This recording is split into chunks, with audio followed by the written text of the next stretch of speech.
සුබ දවසක් ඔයාලා හැමෝටම. අද අප්‍රේල් මාසේ 4 වෙනිදා. ඒ කියන්නේ සිංහල අලුත් අවුරුද්දට තව සතියක් වගේ කාලයක් තියෙන්නේ. ඉතින් මේ දවස්වල අපි හැමෝම හිතන්නේ අවුරුදු කෑම මේසෙට මොනවද අපි ලෑස්ති කරගන්න කෑම වර්ග කියලා. ගොඩාක් වෙලාවට හැමෝටම අමාරු අපහසු ඒ වගේම කෑම මේසේ ලස්සන කරන කෑමක් තමයි ආස්මී කියන්නේ. ඉතින් මං හිතුවා ස්පෙෂලි පිටරටවල් වල ඉන්න අයට ආස්මී හදාගන්න පහසු විදියක් කියලා දෙන්න. නැත්තම් අපිට දවුල් කුරුඳු ඕනනේ. ඉතින් පිටරට ඉන්න අපිට කොයින්ද දවුල් කුරුඳු නේද? ඒ හින්දා බණ්ඩක්කා වලින් නානු හදලා පිටි මටත් ඇත්තටම මෙහි පෙනේර එහෙම තිබුණාට අමාරුවෙන් හොයාගන්න ඕනේ. ඒ පෙනේරේ හරිය සිදුරු ලොකුයි. හරි මේ සියුම් වට පිටි හලා ගන්න ඕනනේ මේව වලට. ඒ හින්දා මං ගත්තේ මෙන්න මේ පිටි එක. මෙන්න මේ ඉන්දියාප්ප පිටි එක ගත්තේ. මේ ඉන්දියාප්ප පිටි එකේ අද මං හදාගන්න හදන්නේ ආස්මී ටිකක්. බණ්ඩක්ක කරල් ටිකක් අරගෙන හීනියට කපලා කපනකොට බණ්ඩක්ක කරලා හරස් අතට කපන්න. එතකොට අර නානු ගතිය වැඩි. කපලා දැන් මම මේක පැය එකමාරක් විතර මේ වත්තු කෑලි ටික වැහෙන ගානට විතරක්, ගොඩාක් වතුර දාගන්න එපා. වැහෙන ගානට විතරක් වතුර දාලා මම මෙහෙම තියලා තිබ්බා. දැන් මේක හොඳට අතින් මෙහෙම පොඩි කරලා මේ විදියට මෙහෙම ඝනකමට නානු ටික හදාගන්න.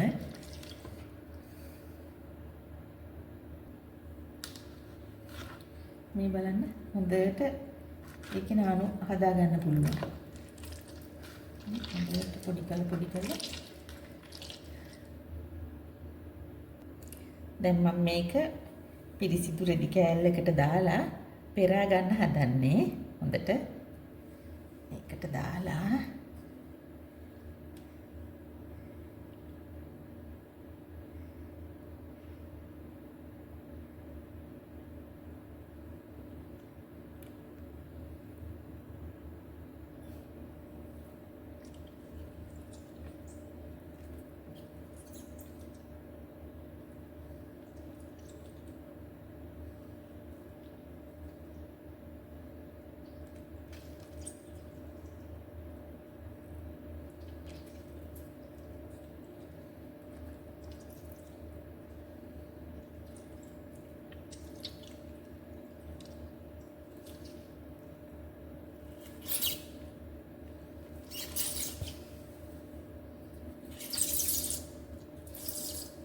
හරි මෙන්න නානු ටික හදාගත්තා.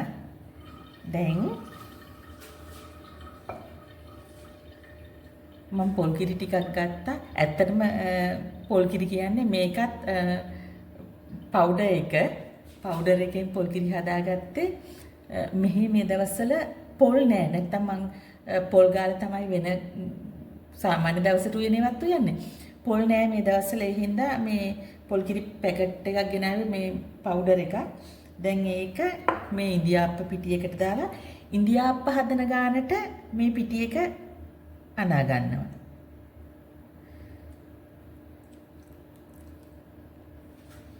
මේ බලන්න මේ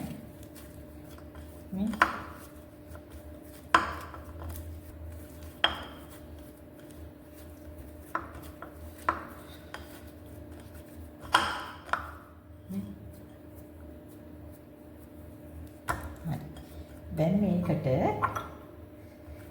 නානු දාලා හොඳට හදාගන්න.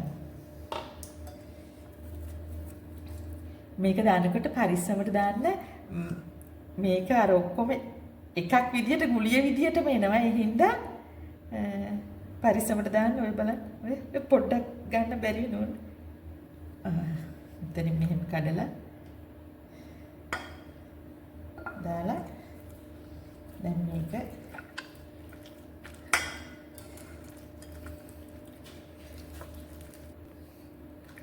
මේ බලන්න. මෙහෙම ඇඟිලි තුන වලට ගත්තාම මේ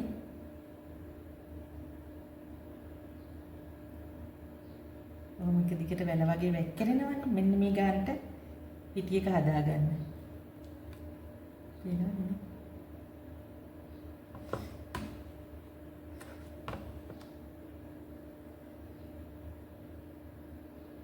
දැන් මං ආස්මී ටික හදන්නයි හදන්නේ අපිට ආස්මී හැන්දි ඒව මේව නෑනේ.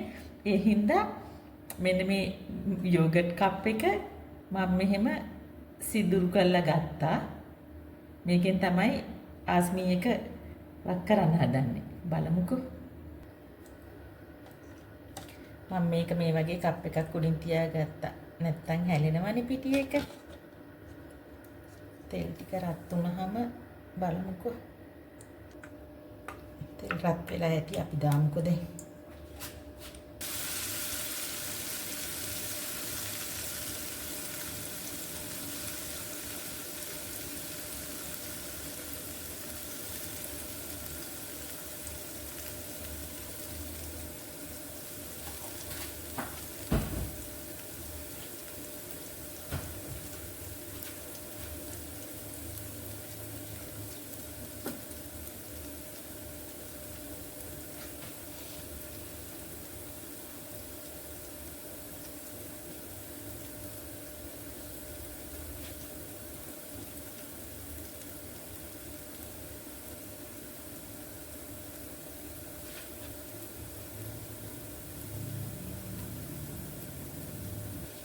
දැන් මේක හැන්දයි තව මොකක් හරි එකක් පාවිච්චි කරන්නකෝ මේ බාබකියු ස්ටික් එකක්වත් පාවිච්චි කරලා මෙහෙම දෙකට නමා නමාගෙන මේ පැත්ත මේ පැත්ත දාලා චුට්ටක් විනාඩියක් විතර පැදුනහම ඇති.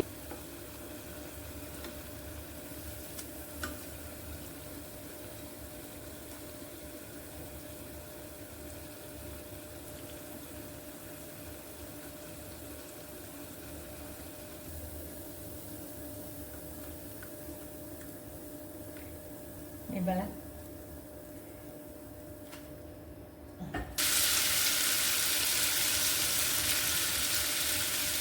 මම තව එකක් පෙන්නනවා, තව එකක් හදනවා.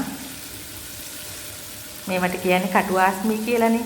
මේක කන්න ගන්න කලින් හදලා තියා ගන්න ඕන. මාසයක් වුණත් මෙහෙම හදලා තියා ගන්න පුළුවන්.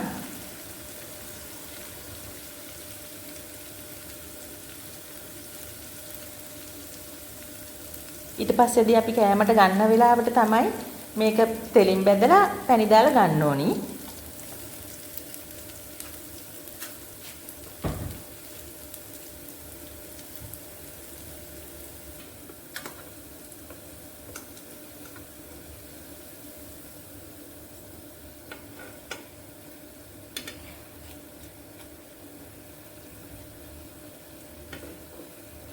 ඔන්න මං ඔයාලට අවුරුදු මේසෙට නැතුවම බැරි කෑමක් ලේසියෙන් හදාගන්න විදිය කියලා දුන්නා.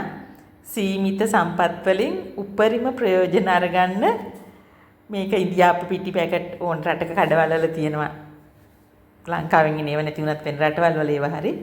අරගෙන කන්න ගන්න දවසට මේක අපහු බෙදලා පැණි උණු කරලා දාලා කෑමට ගන්න. හදලා බලන්න try කරන්න. හරිම ලේසි. අමාරුයි කියලා හිතෙන කෑමක් මේ හරිම easy විදියට හදාගන්න විදිය මම කියලා දුන්නේ. හරි පහසුයි. perfect නෑ. ඒ වුණාට දරුවෝ ඉන්නව නම් දරුවන්ට කන්න කෑම මේසේ ලස්සනට තියාගන්න ඇති. අපි ඒකට ඉතින් එච්චර අතිදක්ෂයෝ නෙමෙයිනේ. මාත් එහෙම කැවිලි අනිත් කෑම જાති හදන්න පුළුවන්. මේකට මං එහෙම ගොඩාක් දක්ෂයෙක් නෙමෙයි. ඒ වුණාට ඒ වෙලාවට ගන්න පුළුවන් වෙන්න ලස්සනට තියාගන්න මේක හදාගන්න පුළුවන්. එහෙනම් ඔයාලත් try කරලා බලන්න. ඕනම දෙයක් නේ කෑම මේසෙට කවුරුත් ආස දෙයක්. ළමයිනුත් ආසයි. කෑම මේසෙ පිරීලා තියෙනවා. එහෙනම් හදාගන්න try කරන්න.